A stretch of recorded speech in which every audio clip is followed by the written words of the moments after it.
sometimes the etiquette as far as entering an eddy, say if you're going to fish this eddy, you would go down to the bottom, come back in, fish through, and then go down. That's kind of the process. Some people call it high holing when you enter the eddy at the top and then fish down into it, which you could. It'd be an upstream approach. In a drift boat, for the most part, you're fishing a downriver presentation, fishing from up above down, and that most would agree would be the stealthiest approach angle, because the first thing that's presented to the fish is the fly. They don't see the line, and an upstream presentation, the last thing they see is the fly after you've casted past them and the current brings it to them. Well, like Scotty's entering this eddy here, this is a big eddy, and down to the bottom, and he's circling back in to fish his way through from bottom to top, as they say. So that would be the correct approach angle for entering an eddy to fish through the current and the reversal in the eddy. And then what kind of rowing are you doing right here? Right here is called a crab stroke.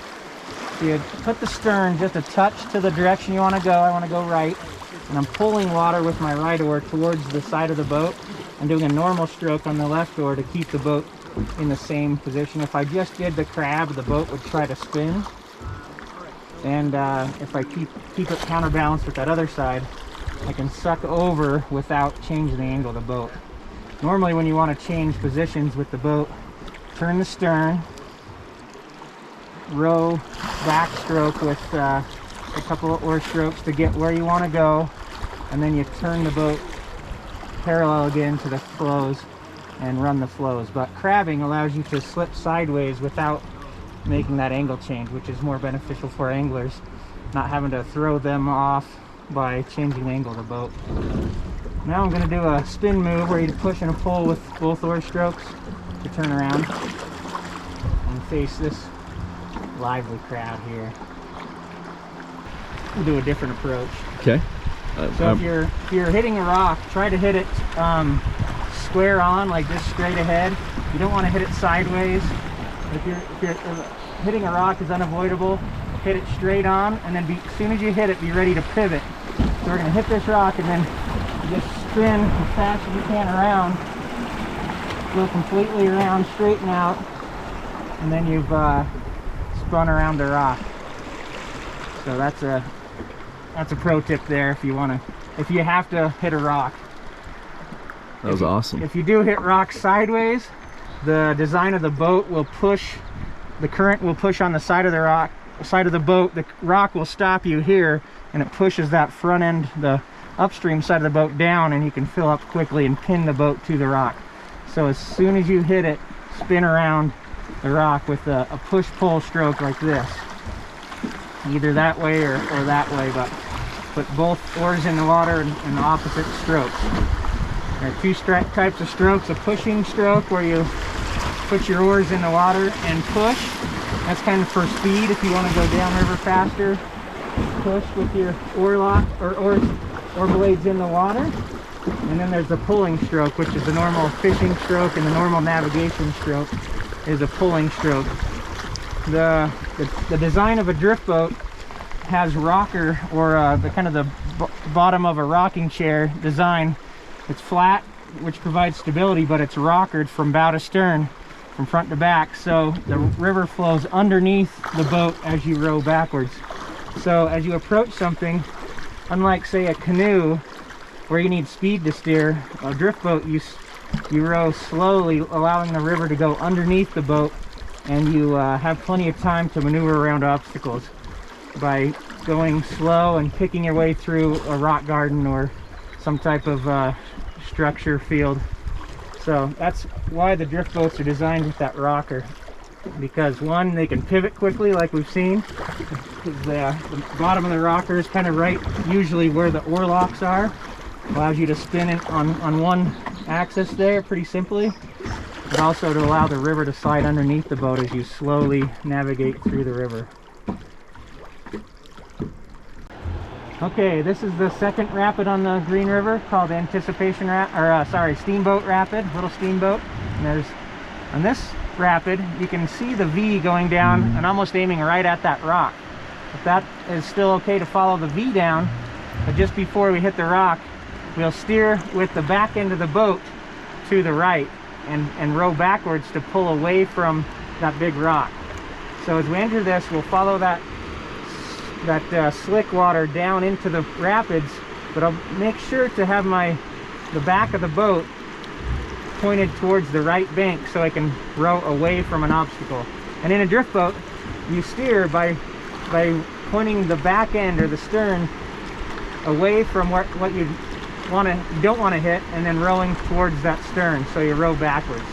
So approaching, I'm slowing the boat down, I'm keeping it slow so I can get a good look at what I'm approaching. The first white wave on the left is a rock into the water. Sometimes that is out of the water. And then you can also see another white wave just before the big obvious rock in the middle that shows another rock just subsurface. At this flow, you may be able to flow over that, but as a beginning oarsman, you don't want to go over to the left side. So as I'm approaching, I point the bow kind of almost towards the rocks I don't want to hit. And as I enter into this slick at the bottom of the V and then into the wave, notice my back end is pointed away from the rock, and I'm just going to backstroke evenly to pull me away from that rock. Bow pointed at the obstacle I don't want to hit. Once you're safely past it, there's no threat of hitting it, you straighten the boat out and then plan for any waves ahead and look for more obstacles. We have an angler fishing this right bank. We don't want to get too close, so I'm going to put the back end away from there, pointing the bow where we don't want to go, going back away from the pool that they're fishing. And then once you get over a little bit, straighten it out, and we can safely navigate through. If you want to push down the river just to get to different places, there's a couple of different strokes you can use. Obviously, you could turn the boat around and pull, do pulling strokes like you see the Olympic rowing teams do, but this is one stroke that's fairly simple. You can still see what's downriver to avoid obstacles.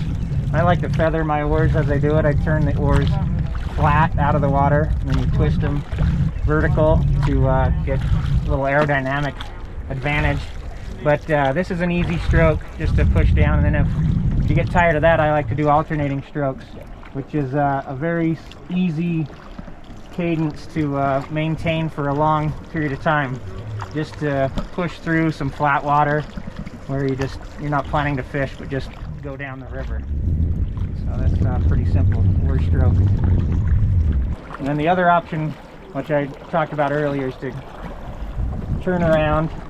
But when there are rocks or other fishermen boats, you wouldn't want to do this for long distances, but this is how you get somewhere fast and through slow water. Put your back into it, using your feet to brace, to really pull on the oars to go quickly. So that's how you'd do some power strokes through flat water. Okay, so this rapid coming up, it looks like a pretty intimidating rapid, but it's not too bad as long as you follow the flow. This one has a name. It's called Bridge Rapid due to the walkway over here. You can see the wooden bridge. It's kind of a famous pool on the river, Bridge Pool. But this rapid, when I was a youngster, was the scariest to me. I'd hover above this looking for help going down. But the flow, there's a back eddy on the right, which it's hard to push through, so you stay in the main flow, and then it will slide over to the right side, which as we get closer, you see the V going to the right, and the current will take you over there. Sometimes you do have to row a little bit to the right, and just follow that V and that main flow down the right side. But today we're going to take the adventure route. Not recommended for anybody. Even the guides don't do this very often, but it's a pretty simple route. When the water's high, ask people if they want to get wet or stay dry, and if they want to get wet, we'll go left. But we're going to go down a quick little drop. There's a couple of rocks. Yesterday, the rocks are way out of the water, but you can see this light tan rock, and just to the right of it, there's a little dip. That's a safe passage we're going to take. So I'm going to line up. The current wants to take me right, so I have to fight it to come back.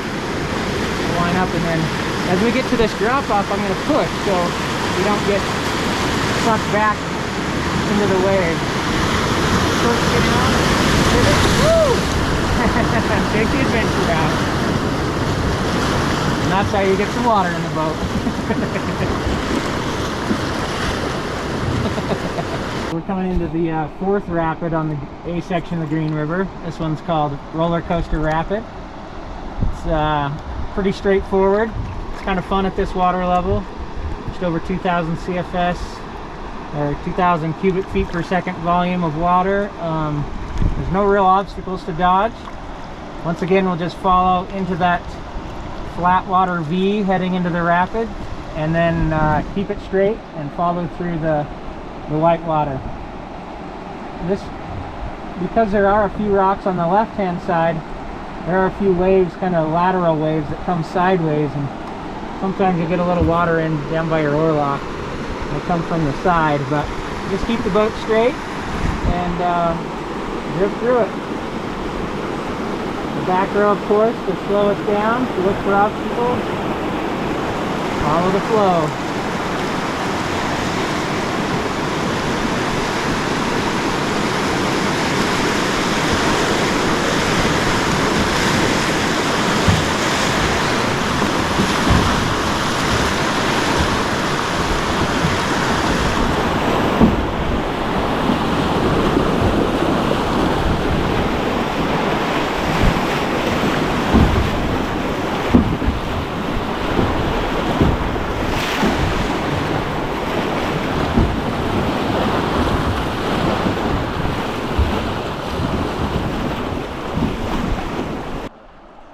Okay, this is Secret Riffle. It's a beautiful view. Nothing really to worry about at this flow as far as navigation.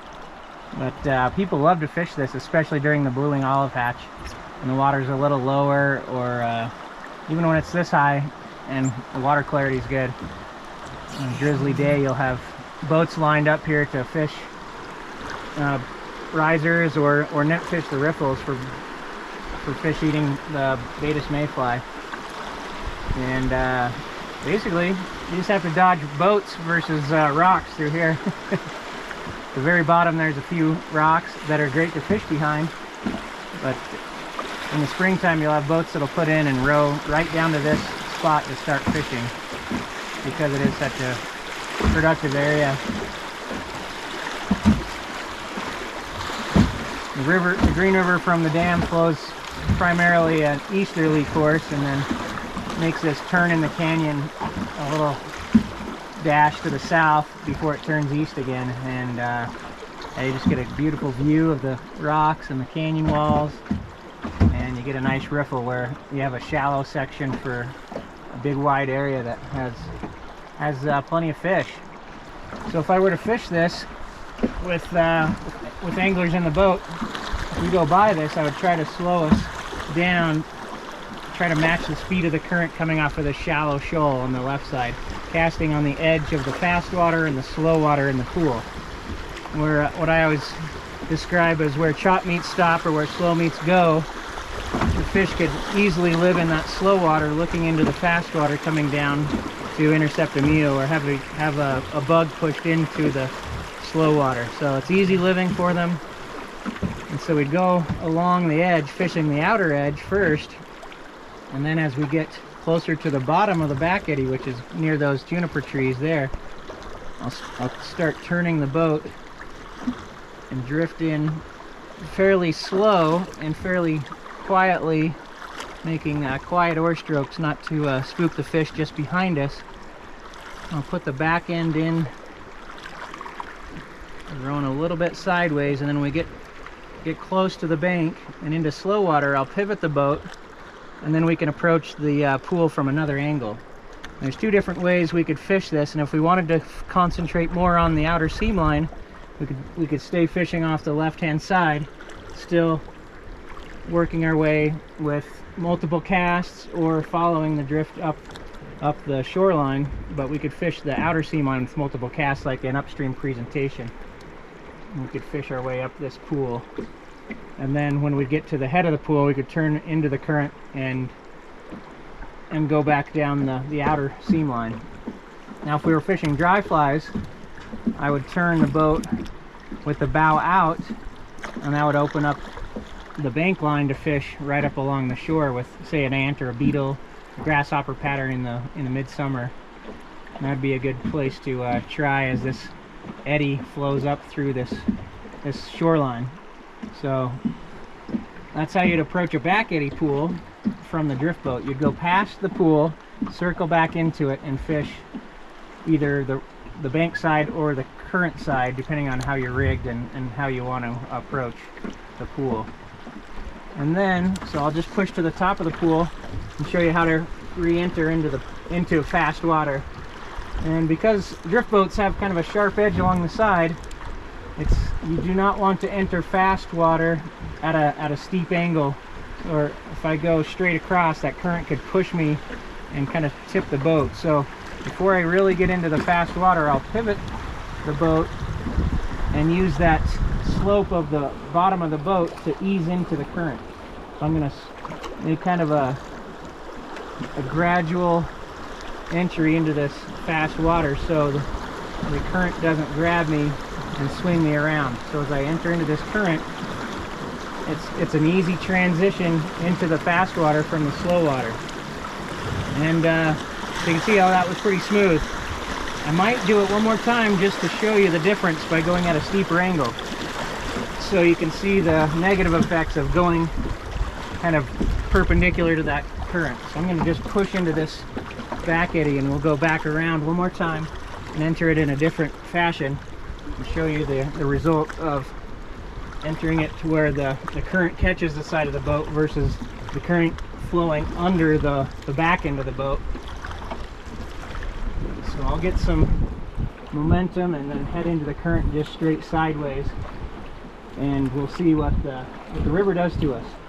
I'm kind of going around this rock again like I had before. That underwater rock might hit the boat, but if I just go straight into the current like this, you can see what'll happen. See, it grabs the boat and spins it quickly. So if someone wasn't prepared for that, or if it was a swifter or more abrupt edge, someone wasn't in the leg locks, it could knock them off balance and you could potentially go over the edge of the boat. So it does grab you and spin you a lot more quickly.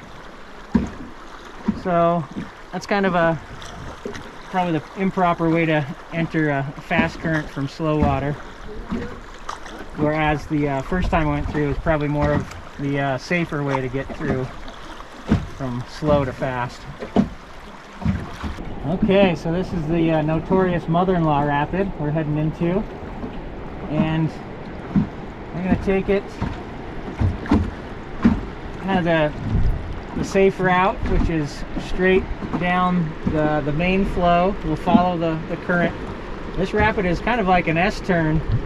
You can see we head to the right bank, we cut left, and then head right below the cliffs. There is one major obstacle we need to dodge. It's called the can opener rock, which that boat in front of us is going just past to the left.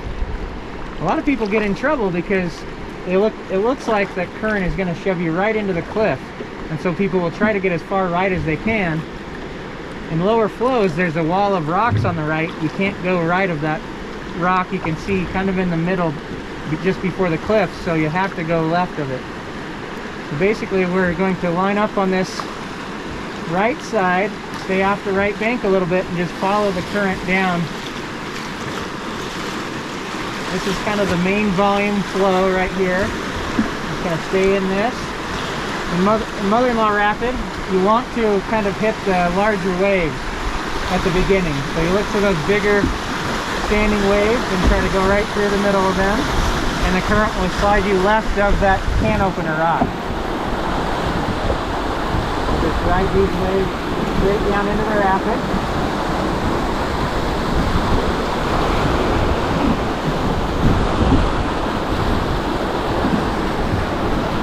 See the current push you to the left of this big rock coming up on our right. And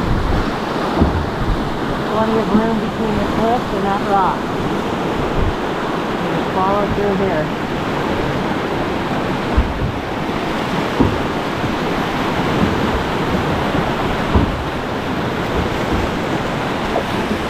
a nice easy approach for mother-in-law rapid at this volume of water.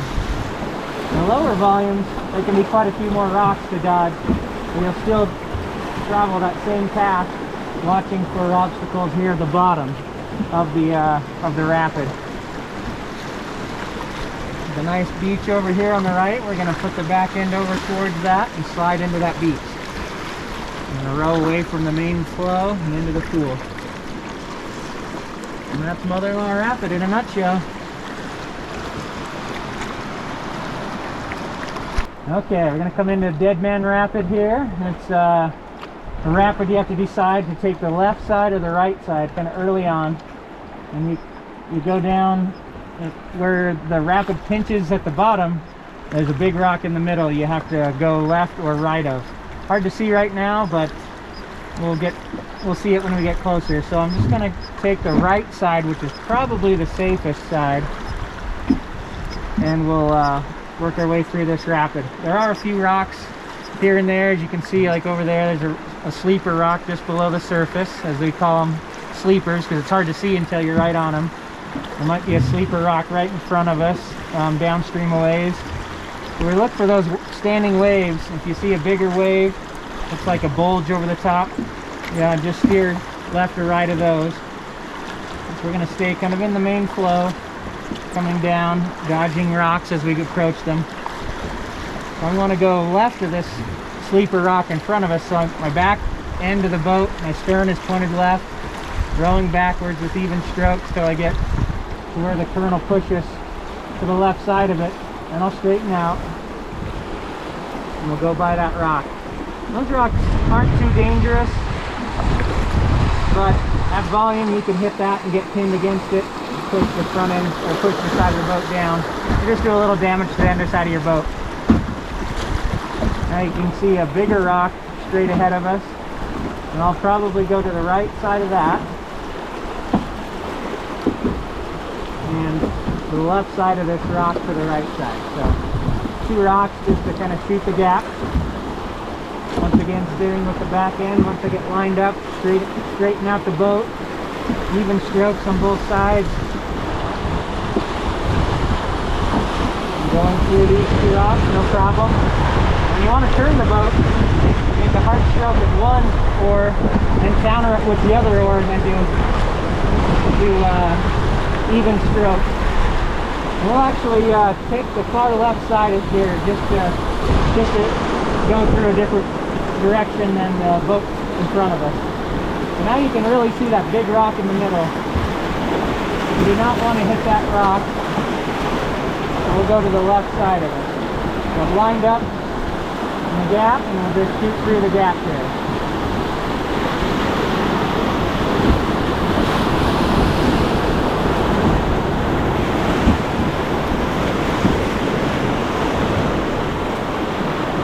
That rapid is just a few more obstacles to dodge, but you can pick your line well in advance and take it through. So this rapid is Dripping Springs Rapid. There's a composting toilet that the Forest Service has put there, so it's easy to tell where you're at when you see that landmark there. At this waterfall, it's pretty straightforward. You can go about anywhere, but where we'll go through can be some of the bigger waves, middle left, and at really high flows it gets very big waves here, and I've seen flip rafts before. Pretty big wave right there. At low flows, there's a lot of rocks to dodge. You have to either go far right or far left to get through that, but the middle is littered with rocks. Right at this flow, it's at 2,000 CFS or above, it's fairly straightforward. But at low flows, you want to be cautious going through that rapid to pick your way through the rocks. Okay, this is the last rapid on the A section. It's called Can of Worms. And we have a boat in front of us going down the right side in the beginning of the rapid. So we're going to just take the left side. I'm just kind of pushing forward to get into the channel between the bank and these first few rocks in the middle, and then we'll ride the current down dodging obstacles as we go. Pretty wide open. You can go any side until you get close to the bottom. And at low flows, you want to avoid the right side of this rapid at the very bottom. It gets too shallow and you will have to get out and walk, which in low flows we do see inexperienced boaters have to walk their boats over to the left quite frequently. So overall, you stay on this left side of the river, you'll have smooth sailing through here.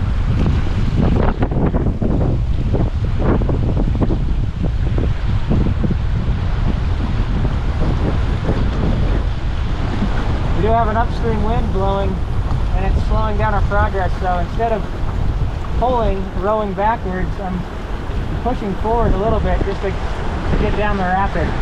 The drift boats have way more surface area out of the water than they do in the water, so they are affected by wind quite frequently.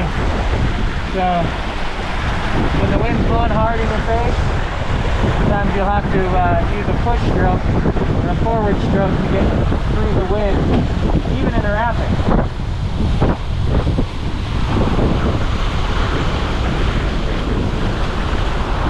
Anytime you feel like you're in danger, revert to the backstroke where you're pulling back towards you as you stroke the water to slow yourself down. So in case you come to a rock, you can navigate it more safely. And even if you do hit the rock, you hit with a lot less speed than if you were pushing forward.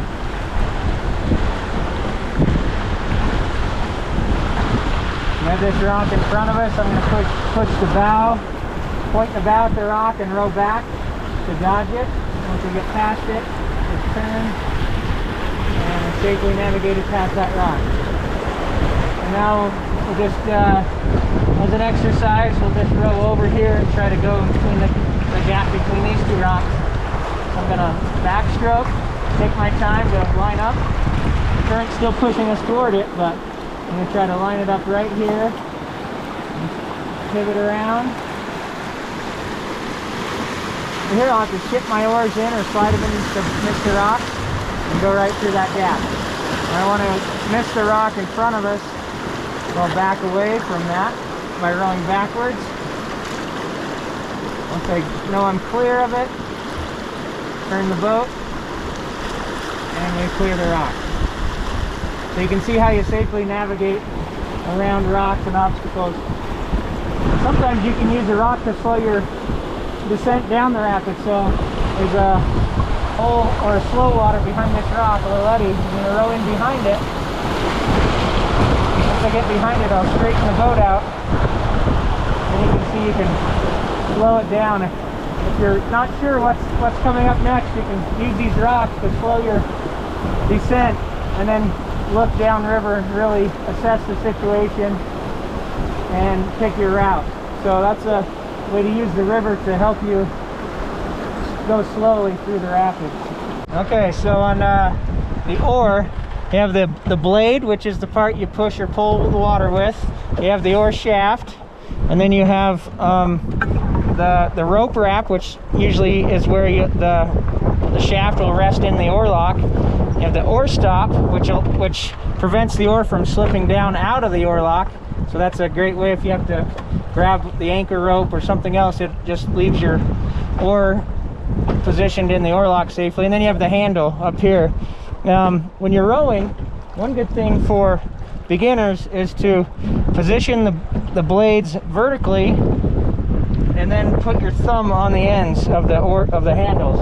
That way you don't, if you grab it like this, and sometimes you'll be rowing and all of a sudden your oars spin a little bit, then it's hard to get it purchased in the water, and then when it's flat it's hard to get it up out of the water. So if you turn the blades vertically, put your thumbs on the end, that's a good way to make sure you don't have your blades turn as you're rowing and pivot to a horizontal position. Sometimes when it's really critical, you need an oar stroke and you're flat, you don't get a bite in the water because it slides through and it's hard to get it out of the water. So that's something beginners could do. There are oar stops called oar rights that have a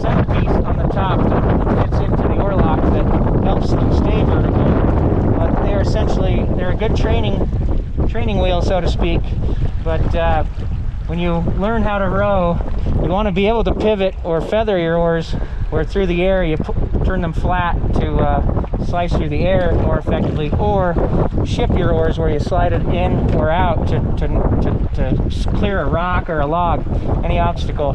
But when I row, I prefer to have my hands close to each other, so I can get the best pull close to my body all the way through. Then instead of having my hands out to the oar stops, this is an ineffective stroke for power because my arms are way out. I get less strength, less use of my whole torso. If I'm here, I can use my feet to push against the foot rest, and also use my torso bending at the waist, having my elbows locked kind of by my body until the end, and then I give a little kick. So it's a more efficient type of a stroke. Now there are a few kinds of strokes we talked about, but I'll go through them again. One is a push stroke, where you put the oars, you pull your hands close to your body, put the oars in the water, and then you push forward. That's a pushing stroke, and that helps you go propelled forward. And there is a pulling stroke, where you reach forward as far as you can before you put the oars in the water, and then you pull back towards your body with your hands as the blades are in the water. And then you have the pivot stroke, where you put it's one of both of those strokes at the same time. You push one and pull one, and you spin. And as you go out to the lake or piece of flat water for your first time rowing, you want to learn to pivot doing the push-pull both ways, and be able to start spinning, but then also stop. So if you're spinning and then you want to stop, you just reverse the push-pull and you immediately come to a stop. And then you also want to practice pushing with one oar to spin around in a circle. And these are evasive maneuvers you need to learn to use, or know when to use them around like if you get stuck on a rock, or just spin around a tree branch or something like that. So pushing around and then pulling around to spin. One oar, and then you use the other oar to do the same thing. So those are great strokes to practice. When you're in the flat water, before you transition to moving water, it's good to know what the oars do when you push, when you pull, when you push-pull, when you push-pull the other direction, or pull with one side or push with one side, and get familiar using those, so when you're in a critical situation, you don't have to think. It just becomes it's just instinctive. Well, you get that muscle memory down, so you just feel what you have to do, and you go for it. And so you can be safe on the river. Another thing you really don't want to do in moving water is to, when you're going down sideways, to let your oar out in the downstream side just hang in the water straight ahead of you, especially in the shallows. If that catches a rock, then that'll wedge into a rock, and I've seen the oar shoot out of the oar lock with force, and it could take off your chin. If your handle was right under your chin, it would really hurt. I've seen them shoot 20 feet up on the bank, oars just flying off. And I've also seen the boats go way up on their side, take in water on the other side.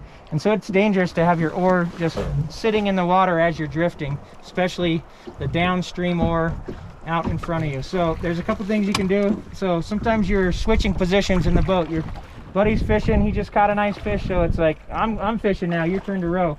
So you can do what they call ship the oars. You can slide them in, put them like that, so there's no chance of the oars catching on a rock, and then you can trade places. And that's a great way to be safe as you're drifting if you're not anchored. Or you can ship them like this, where it's easier to walk around the oars, and they're shipped safe in the water. Now some oars have a floating blade, like these are made out of wood. They have a wood core, and so they naturally float. They're not super high buoyancy, but they float enough to stay off the rocks in deep water. But some oar blades don't float, and they'll just sink and hang down like this, and that can be dangerous in shallow water, having those hang down like that. So be sure to not allow your oars to just hang in the water when you're not when you're doing something else. When you're not hanging on to them, shift the oars to be safe. One thing to consider when you're rowing for your buddy fishing is stealth. Some oarsmen make it very laborious and loud as you're rowing. They're really slamming the water and making a lot of noise, or very abrupt on the oars where you can lurch, or make a hard stroke and knock somebody off balance. And you want to get to the point where you can be very stealthy. Really just dip your oars in nice and easy, kind of matching the speed of the current, and then get your power once you're in the water, and then lift out nice and easy. And that can help you sneak up on a fish that are a pot of risers in a backety pool or something like that. So I can row very little disturbance and very little noise. There are some oarsmen that are regulars at putting people over the side of the boat, and it's usually they're very strong, and they just hit the water with full force power, and they just make that boat turn or spin very abruptly. And when people aren't in the leg locks in the boat, they're caught off guard, it's easier for them to just pop over the side of the boat. So the smoother you are and the stealthier you are, the drier everyone is, and the more fish you'll catch. This last little riffle, coming into Little Hole off a Little Hole flat, is an interesting little riffle. There's 3 boat ramps, so if you miss the first or second, there's one way down at the bottom, so you have 3 chances. And this little technique, I'll show you what Dennis Breer showed me a long time ago. We'll go into the second boat ramp where Scott's boat just pulled into. It's kind of an interesting technique where instead of rowing backwards to get into the eddy, we push forward and kind of use that angle to slide into the eddy, and then the current catches you and kind of surfs you right over. We could definitely get into this first boat ramp by rowing backwards, the back end in, and go all the way to the ramp, and then hit it sideways, really pretty simply. But I'll show you this tactic where we push forward into this back eddy. So this breakwater wall right here creates a slow spot where you can get into the ramp or into the boat ramp. I'm going to push through this first white wave with force going forward, and then we'll hit this current you can see coming back. So we push into it, it'll catch you and slide you right over to the boat ramp. Pretty nice, nice and easy way to hit this boat ramp. And that was shown me by the late great Dennis Breer. And ho.